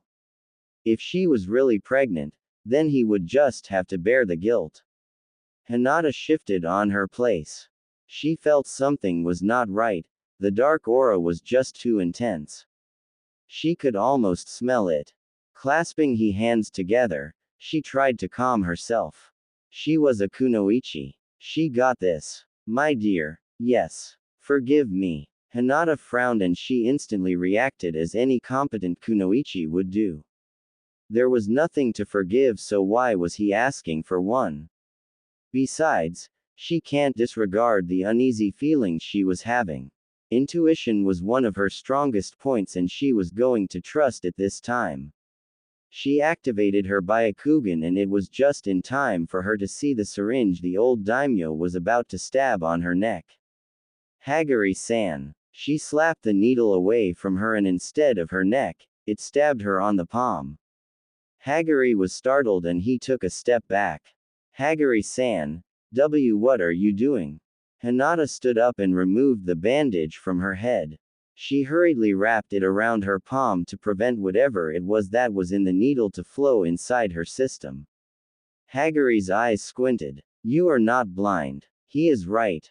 Who? Hinata asked, bewildered. And I guess you are not pregnant either. Hinata took a step back from the old man who was glaring at her. She was very confused and very bewildered. Everything happened so fast it made her head spin. One moment they were talking politely, and then in just a blink, something like this happened. Hagari-san, I can explain why, but please. Guards. The door flew open and dozens of armed men poured inside the room. It was then she realized, everything was planned. It was too obvious because all the guards were wearing vests when earlier, they weren't. Their faces also tell it all. What got her attention the most was that all the guards were carrying blow guns and suspicious-looking darts. Old man Hagari crossed his arms. You are a kunoichi. Hinata raised a hand up, a sign that she was not fighting. Hagari-san, we don't mean any harm. But the old daimyo was not interested. He gestured for the guards. Seize her but do not her. In that instant, Hinata made a run for it. She headed for the large window at the same time that the bloodline limit was activated. The guards scurried after her, some tried to grab her but she was fast and more agile. She could have used a gentle fist technique but she doesn't want to harm any soldiers. They were just following orders and besides, she was the intruder in their midst. Please stop, she called as she leapt. I do not mean any harm. When she was out of the room, the guards followed, scrambling after her and pushing each other out of the window. Hinata knew they won't be able to catch her so she turned and started running, and she would have continued her pace until she reached the gates if only her right hand didn't throb and was followed by pain. The pain should have been nothing for her, for she was used to cuts and bruises. She was even stabbed by pain with multiple metal spikes once which almost did her. But this pain was different. It was like she was being hit directly on the nerves, making her fingers shake and knees weak. She gasped, her attention completely taken by the pain she was feeling, and it was enough to distract her from the path she was running on. She stepped on a rock and stumbled. Hinata tried to salvage her balance but she was running too fast it was impossible. Behind her, she can hear the triumphant cheers of her pursuers. She looked back and saw that a few of them were raising their blowguns to their mouths. She scrambled to stand up again but in a small part of her mind, she knew that she was going to get hit. And there was not enough time to shield herself with her gentle fist. Get down. Hinata gasped as a hand firmly pushed her head down. Suddenly, her knees buckled under the weight of another body that landed on top of her. It was also at that same moment that she heard the familiar whistling sounds of darts being released. There was a pained grunt. Hinata's eyes widened when she recognized who it was. Shikamaru. Shikamaru didn't waste any time. He stood up and pulled Hinata with him. At the sight of his eye, he saw Sasuke dropped from the ink bird at the same time with Sai. They landed in front of the guards who were now looking scared at the mere sight of the Uchiha's red and violet eyes. Hinata, are you alright? He asked the woman who was still staring at him with wide eyes. He pointed above them where a large bird was hovering. Sai and Sasuke found us. Hinata looked behind her. Sure enough, she saw the cloaked Uchiha dealing with the scared guards one by one. Sai didn't even have to do a thing. She noticed though, that Sasuke was not giving any deadly blows. It was just enough to stun a few and make others unconscious. Shikamaru flexed his neck and grunted again. Hinata knew that he was feeling the pain from the darts the way she was feeling the pain from the syringe. Without a word, the Nara slumped towards her and she caught him, trying her best to steady them both given the situation. Troublesome. Hinata placed Shikamaru's arm around her neck. You shouldn't ha. But I did, he said, wrinkling his nose. No use scolding me, Hina. Oh. Ino removed the gloves on her hands as she scrutinized the new buds of pink flowers on the large clay pots in front of her. It was a new breed and she was very careful about tending it. The flowers were imported from Kumo and it was very, very expensive. If her husband was here, she was sure that he would paint the beautiful plant exactly as it is. Yo Ino. Kiba entered the shop with a grin. Can I talk to you for a sec? Ino straightened up and smiled at the Inuzuka. Kiba, as usual, was wearing his furry coat open, displaying hard abs and awesome pecs. She rolled her eyes at that. Hey hot stuff, you might want to button that up if you don't want to give your girl students nosebleeds. Heard Naruto assigned you a class in the academy. Kiba raised an eyebrow and his wild eyes glinted slyly. You used to love looking at my abs. Ino glared at the taller man. Come on Kiba, you love your abs more than you ever loved me when we were together. Admit it. Kiba laughed, his rough voice filling the flower shop with a masculine aura. Get over me. It's more than 5 years. Ino shook her head but managed a smile. Even if they had a romantic past which brought both happiness and pain to both of them, she was still glad that they were able to laugh and smile at that experience. Even if the relationship failed, their friendship still remained.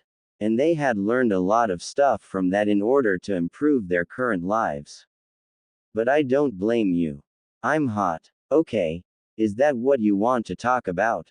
Your manly ego. Ino crossed her arms. Kiba shrugged. Interesting subject if I say myself.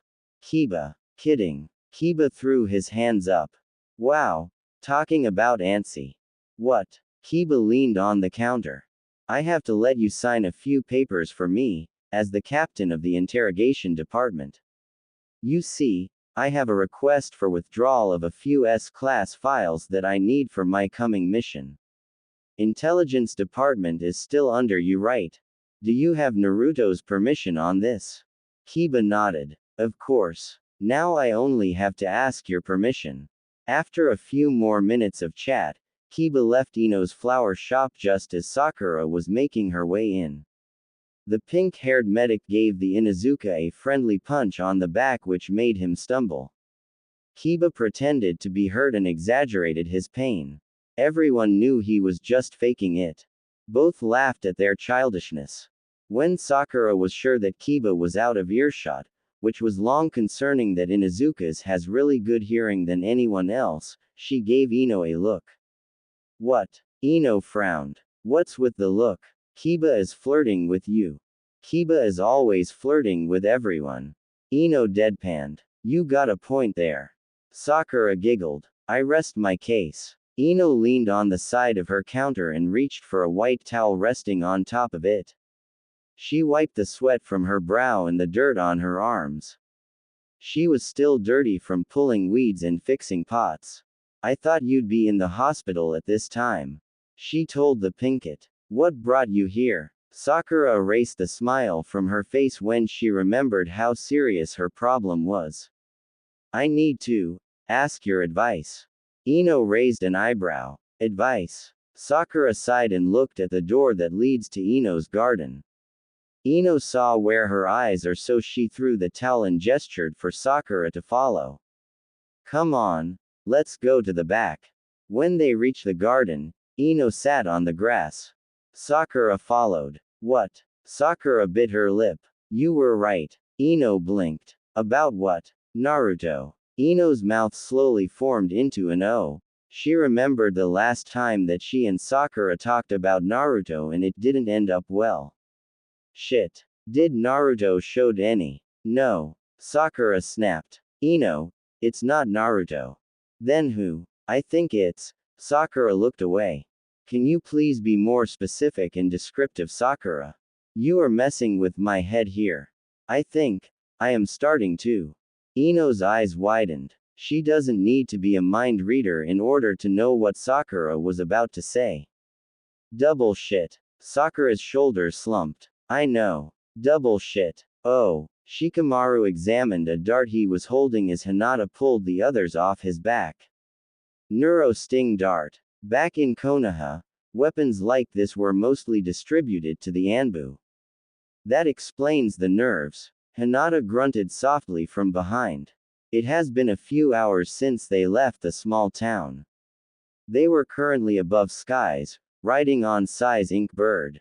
Not far from them, Sasuke and Sai were on another one. Good thing we found some antidote back there. We would have been paralyzed. Well, the daimyo doesn't have a choice since it was Sasuke who was asking him. He said as his lips tilted at the sides, mentally rewinding the scene where the old man pleaded mercy for him and his town. He mentioned something about doing what he did for the sake of the village, but that was it. The old man won't say anything more. Something was wrong though. I can feel that there was something the old man was not telling us. He looked scared. Maybe, but we are away from that island now. Hinata realized that the Nara has a point. Hinata, Shikamaru started. About what I did before leaving to take the test. It's okay, Shikamaru-kun. You are doing it for my sake.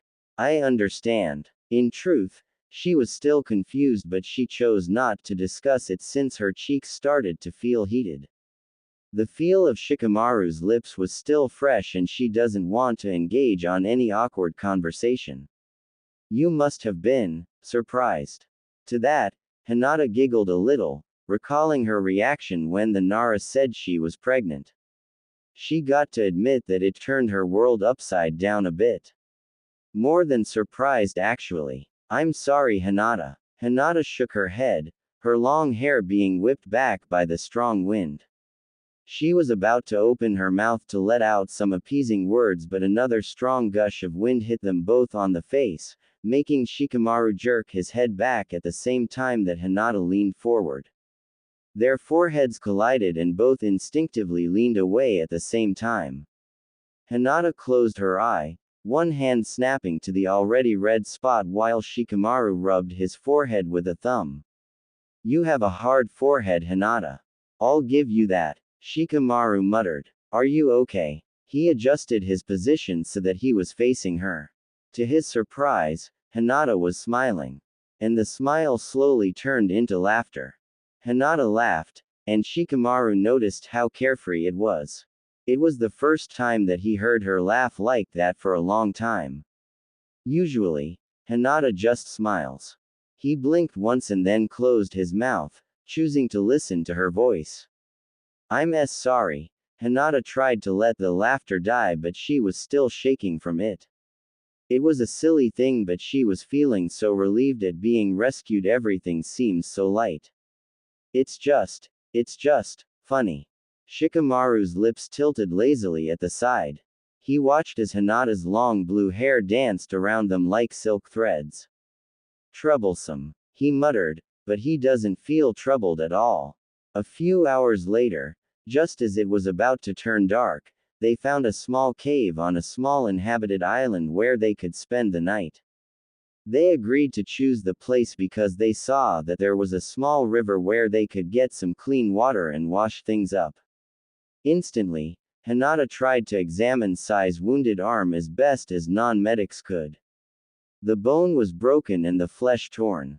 But seeing it was not anywhere lethal, she made him a poultice out of a few herbal plants she found growing near the cave. Hinata watched in the corner of her eye as Shikamaru and Sasuke discussed something so grimly. She was now tending the small fire in the middle of the cave and she can't hear everything that the two were talking about with all the cackling sounds. Uchiha Sasuke looks different from what she could remember. He was not always within the village, so there was very little chance that he would be seen. His has grown much taller and his hair longer, which actually made him look a lot like Madara Uchiha. The memory of the Fourth Great Shinobi War made Hinata flinch. There were just too many painful memories during that dark time, and one of it, or actually her greatest pain, was losing Neji. There were still nights that she would find herself crying for her dear cousin. Sure, she survived the pain, but the sorrow never really left. Hinata took a deep breath and her eyes landed on Sai's dirty bandages. That won't do. Rising up, she pulled a spare shirt from her pack, which they were able to get before they left Hagari's small town, and poked Sai on the leg. The Ink Nin was sitting beside her and he looked up with impassive eyes. Hinata-chan, I'll go wash this so that we can replace those dirty strips of cloth. She motioned to his arm. I'll go with you. No, the river is very near. I'll be fine. She left the cave, not even giving the two men across from her a second glance who in return, didn't even notice her walked away. They were too immersed with the topic they were discussing. She knew they were talking about those weird things that were after them. Or after her. When Hinata reached the river, she washed the cloth and left it on a nearby tree branch to dry a little while she washes her face. The water was cool and clean that she was tempted to just jump in and give herself the luxury of a full bath. After a few more thoughts, she decided to just give in. She removed her shirt and pants after making sure that no one from her male comrades decided to follow her. She was just going to be quick and be back inside the cave in no time. Only wearing her underwear, Hinata dove into the water gracefully, shooting down like an arrow and then bobbing up a few seconds later. She gulped in a large lungful of air and flapped her arms, loving the way the water caressed her now dry skin.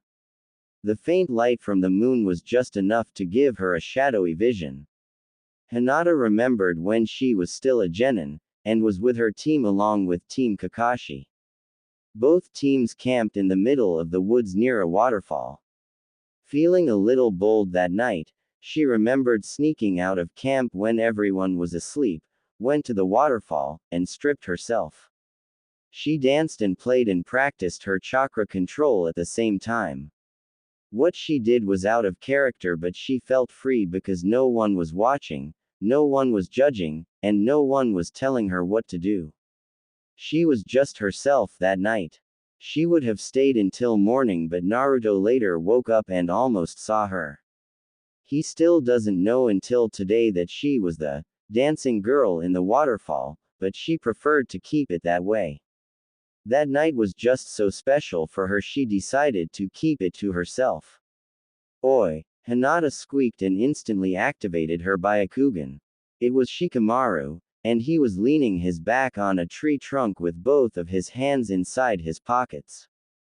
Hinata dipped herself a little lower in the water, aware that she was just wearing only her underwear and bra. She was too immersed with her thoughts that she failed to detect that someone actually followed her. Shikamaru shrugged. Don't worry. I can't see much in this darkness, Hinata. I am not like you. Hinata blinked. I didn't know. I saw you walked out of the cave, so I decided to follow after a few minutes. The Nara answered and brought up a cigarette stick from his pocket. Mind if I smoke? Hinata shook her head. No. Shikamaru produced a lighter. He clicked it once and a small tongue of fire appeared. Putting the end of the nicotine stick on top of the fire, he continue whatever you're doing. I am just going to stand right here. Why did you follow me, Shikamaru-kun? Shikamaru blew smoke from his mouth. I am not going to leave you alone out here, Hinata. Let's not forget that you are the target of those defects. But Sasuke-kun said he and Sai managed to a few and then lost the others. Shikamaru could hear the Uzumaki's shaky breath followed by splashing water. Even without looking, he knew that she was cold. It has been a good 30 minutes since he arrived on the lakeside and Hinata was not yet showing any signs of emerging from the water. Aren't you cold? Hinata opened her mouth but said nothing. She wanted to get out of the water, of course, but she was too embarrassed because her clothes were on the grassy spot just a meter from where Shikamaru was sitting, silently inhaling his nicotine stick. She was sure that he hasn't noticed her clothes yet and she was too shy to ask. She sighed, hoping that the Nara be the first one to leave so that she could. All you have to do is ask. Shikamaru said offhandedly, puffing smoke from his mouth. The burning end of his cigarette stick was glowing like a small coal in the darkness. Hinata's cheek twitched. Oh, do you want me to hand your clothes to you? Shikamaru asked, still not tilting his head to the woman's direction in case she decided to pull her body out of the lake. I am not a pervert, Hinata. He decided to remind her again with a lazy drone. I know. Do you want me to hand your clothes to you? He asked. He was almost sure that a few more minutes and Hinata was going to look like a raisin. Hinata bit the inside of her cheek as she crossed her arms over her ample chest. They kept on bobbing up on the water if she doesn't. Lowering herself a bit more in the water until it reached her neck, she called. Would you please bring me my clothes, Shikamaru-kun? The Nara slowly rose from his spot and grabbed her clothing, the cigarette still dangling on his lips.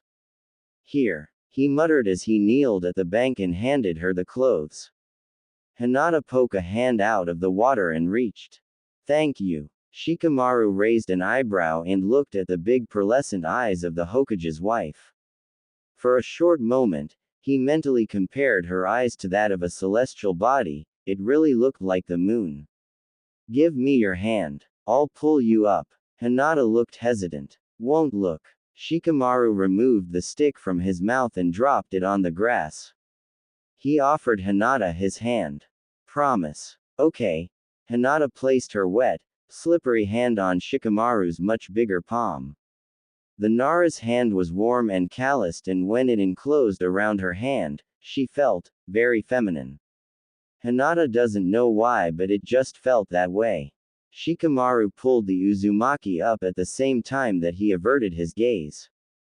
After Hinata finished putting on her clothes, they returned to the cave without bothering to light up a conversation. They have a light air of camaraderie around them, so polite conversations were not needed. To Hinata, Shikamaru was one of those few who she could be herself.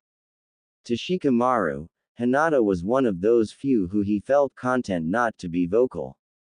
They were both quiet people and simple body language was enough for them. When they reached the cave entrance, Sasuke was there, mismatched eyes stoic but observant. Shikamaru knew that the Uchiha was waiting for them to return since they were out from visual range too long for a comrade not to worry. Though using the word worry for Sasuke was a little exaggerated. Sasuke, I'll keep first watch. Shikamaru offered. Back in that town owned by the old daimyo Hagari, he managed to get a good rest since he and Hinata were not staying outdoors but inside a comfortable house. He was well rested and still good to go. Sasuke nodded. I'll take second watch. Hinata noticed a long gash on Sasuke's neck. She hasn't noticed it earlier because it was covered by his cloak and long black hair. But now that his cloak was gone and his angle was just right, she got a really good glimpse. The wound was healing, which indicates that it has been days ago when it was inflicted. I'll take the second watch. Hinata suddenly proposed and both males looked at her. One was with disapproval while the other just amused. She pointed at Sasuke's neck. You need to rest, Sasuke-kun. That should have been the result of your clash with Orochimaru's experiments. Sigh 2. Shikamaru clicked his tongue. Sasuke subtly repositioned himself so that his wound was hidden from anybody's view. He said nothing, and Hinata knew then that it was the Nara's approval she should be asking. Though why she needed anyone's approval was just beyond her. However, it just felt right to get everyone's approval when they were a part of one unit. I am well rested, Hinata insisted. Shikamaru pocketed his hands. Fine. But just a few hours, Hinata. You can wake me or Sasuke then, no watch guarding until morning. Why? Hinata asked, puzzled as to why Shikamaru was being so strict. Because you need rest just like the rest of us. Oh. Temari yawned and stopped under the shade of a large mahogany tree. She was tired from all the ruckus the coming Chunin exam was creating. Shinobi everywhere were fixing things while Anbu Corps could be seen running around the place trying to make everything secure. And she, as the military head, should be keeping a watchful eye on everything. Temari. Lee came jogging towards her, his green tights almost a perfect match for the green leaves everywhere. She smiled at the guy politely, wondering why he was always so energetic and jolly. Oddly, Rock Lee was one of the few people she really liked. Maybe because in everything, Lee was just genuine. He was an open book. Are you okay? Lee asked with concern. Shikamaru's wife was pale and her eyes glazed. Temari shrugged. I'm tired. Oh, military head is not an easy job. Yeah. Do you want me to bring you water or something? Lee flapped his bandaged hands like a fan near Temari's face. Or food? Temari shook her head. I am okay, Lee. Really? Yeah, I am okay. Okay. I just want to ask if you are alright. Lee smiled and flashed his shiny choppers at her. Call me if you need anything. I will. Temari replied, touched that Rock Lee was being so nice. When Lee was gone, the guy took off like a rocket on the opposite direction, leaving dust on his wake. She rubbed her forehead and closed her eyes. Maybe she should take some rest. You should take some rest. Temari's eyes snapped open and she strained her neck up. Her eyes widened when she saw Shino sitting on branch just a few meters above her head. She narrowed her eyes at him suspiciously. I did not feel your chakra. I hid it. Or presence. Shino dropped from the branch, his cloak rustling with his movement. You are too distracted to notice. Rock Lee didn't. He did. We exchanged nods when you were not looking. Temari huffed and she crossed her arms. Shino observed the woman behind his eye covering. She was pale and dark circles were forming under her eyes. Her facial expression was tough, like always, but he knew she was not feeling well. Her job was too time and energy consuming. You don't look well. Temari mentally scowled at the remark. I'll walk you home, Shino said, making the statement not an offer but more of an order. Shikamaru was with Hinata and Sai on a mission, and without him, there was no one to tell Temari when to put her sake above a job. She was one of those few people who work hard until they drop. Getting bossy, aren't we, Aburame? Temari muttered with a smile. It was not a very nice smile though, for it was more in the sarcastic smile. Shino, however, doesn't seem to mind. Shikamaru is not here, so it is normal for his friends to watch out for his wife. Oh, Hinata adjusted the bandage on Sai's arm. There you go. Thank you, Hinata, Sai said with his emotionless smile. He raised his now clean and covered arm up to inspect the Uzumaki's handiwork. It feels a lot better now. Hinata gave Sai's shoulder one last gentle pat before standing up in order to start making her makeshift bed. Shikamaru was outside the cave, watching the stars and acting as their sentry for the night. He was also probably smoking too. Her attention, though, did not fall on her traveling pack but to the lone Uchiha who was inspecting his katana by the fire. Inhaling air using her mouth, Hinata made her way towards Sasuke. When she stopped by him, his eyes slowly left his blade and landed on her. He said nothing, so she kneeled and unzipped a small pouch attached on her leg and brought out a small vial. Your neck, it's healing but it needs medicine. It might get infected. Sasuke stared at the vial. This woman was Naruto's wife. He remembered her to be the shy Hyuga who loves to follow the dobi all around the village and would faint every time Naruto was too near. She looks different. I'm fine, he replied. He had worse. Can you please let me see? Sasuke grunted but decided to just let the woman have her way. The last thing that he wanted was Naruto yelling his ears off because he was rude to the Uzumaki woman. Pulling his collar down with a hand, for he has only one, he strained his neck for the ex-Hyuga to see. Hinata shook her head and bit off the vial lid. No good. It's starting to swell. Dropping a small amount of medicine on her thumb, she slathered it on the wound. This will help. I will give the rest of the medicine to you, Sasuke-kun. Please apply a small amount on your wound in the morning. Fine. Shikamaru watched pensively the interaction between Naruto's wife and Naruto's best friend, but mostly, his eyes were on Hinata. He was standing by the entrance of the cave, far enough not to be noticed by those who are inside. He shook his head. Something was bothering him but he could not pinpoint what. It was just a feeling and he was trying his best not to ponder about it too much. With a sigh, he turned his back from the entrance and walked away, only stopping when he was under the dark sky.